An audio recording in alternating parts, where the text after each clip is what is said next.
प्रकृति में इतनी विभिन्नताएं और जटिलताएं हैं कि उसे समझ व सुलझा पाना इंसान के बस में नहीं है।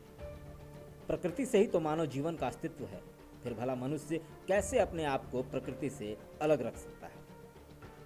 धरती पर बहुत से ऐसे वृक्ष हैं जो कि सैकड़ों साल पुराने हैं। इन वृक्षों का आकार भी बेहद विशालकाय होता है। बरगद और पीपल भी इन्हीं विशालकाय पेड़ों में आते हैं। अमूमन ऐसे विशाल वृक्षों की उम्र 50-60 साल से लेकर 100-200 साल तक माने जाते हैं। लेकिन क्या आप कल्पना कर सकते हैं कि इन विशालकाय वृक्षों को आप अपने घर के गमले में या किसी छोटे से पॉट में भी शोपीस के तौर पर लगा सकते हैं। जी हाँ, बड़े वृक्षों को छोटे आकार के एक बर्तन में उगाने की कला को बोनोसाई कहते हैं और अपने शहर डाल्टनगंज में भी बोनोसाई आर्ट के दीवाने हैं जो पूरी शिद्दत के साथ अपने घरों में प्रकृति के इस अद्भुत कला को रचते बसते हैं और इसी के साथ जीते हैं। कोयल की तट पर बसने वाले मोहम्मद इकबाल वारिश और नैयर जमाल अपने घर की शोभा ऐसे ही विशाल वृक्षों से बढ़ा रहे हैं। सुनिए इकबाल वारिश से बोनोसाई बनाने की कहानी।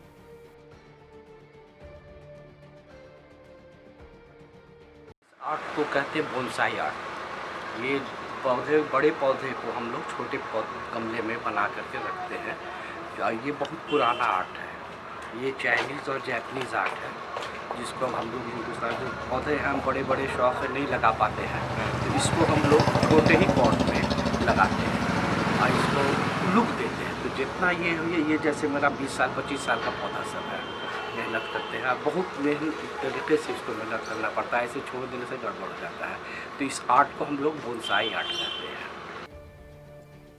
बोनोसाई का इतिहास भी बड़ा दिलचस्प है। वैसे तो बोनोसाई एक जापानी शब्द है, लेकिन इसकी शुरुआत चीनी लोगों ने पुनसाई नाम की एक कला से की थी।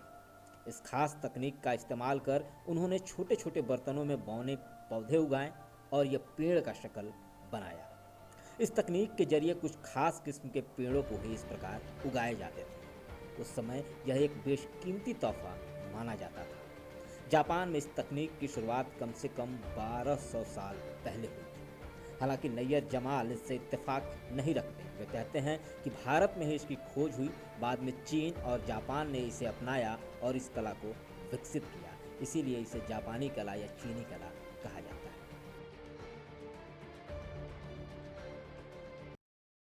तो ये एक्चुअली डेवलप तो हुआ हिंदुस्तान में, अच्छा, लेकिन जापान से या चीन से जो भिक्षुक लोग आते रहे थे, तो यहाँ जड़ी बूटी वैद्यों का गार्डन होता था जिसमें जड़ी बूटी का पौधा सब लगाया होता था और पिंच करते रहते थे, उसकी पत्तों से दवा तैयार करनी।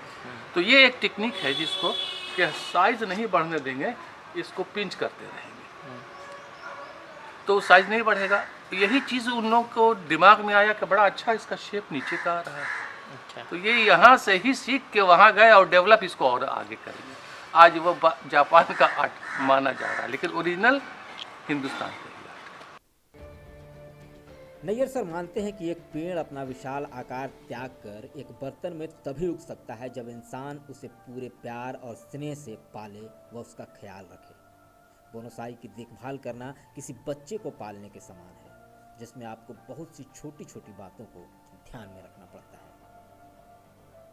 आप बीज से करते हैं तो बीज से जो पैदा हुआ प्लांट वो बहुत पतला होता है ना, और उसको इतना गठीला, इतना उसके छाल में क्रैक लाने में अब 85 का है, 1985 का है, अब जाकर के ये तैयार हुआ।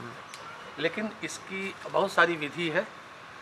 कहीं पहाड़ पर से कलेक्ट कर लिया, छत्ते पर निकल आता है बहुत सा पौधा, वहाँ से ले लिया, तो जितना साल वहाँ लगा होगा उसके तैयार होने में वो आपका माइनस होगा, लेकिन वो अब जोड़ा तो जाएगा वही कि इतना दिन का वो पुराना है जो उसका गेटअप तैयार होगा।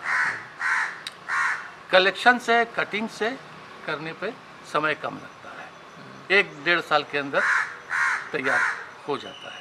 थोड़ा सा उसको शेप देना पड़ता है, उसमें कार्विंग करनी पड़ती है, ग्राफ्टिंग करनी पड़ती है। तो ये बहुत सारा टेक्निक है जिससे कि हम अपना बहुत सारा मेहनत बचा सकते हैं, बहुत सारा उसका टाइम जो है वो बचा सकते हैं। लेकिन अगर बीज से करते हैं तो उसमें ज़्यादा 50 साल 60 साल, ये बीज से तैयार किया हुआ है, इसीलिए इसमें 1985 से लेकर अब जा कर के ये तैयार हुआ। बहरहाल अगर आपको भी पेड़ पौधों से प्यार है तो अपने घर के अंदर, बाहर या गार्डन में आप भी बोनसाई लगा सकते हैं और प्रकृति के साथ जी सकते हैं, बोनसाई आर्ट के साथ रच बस सकते हैं।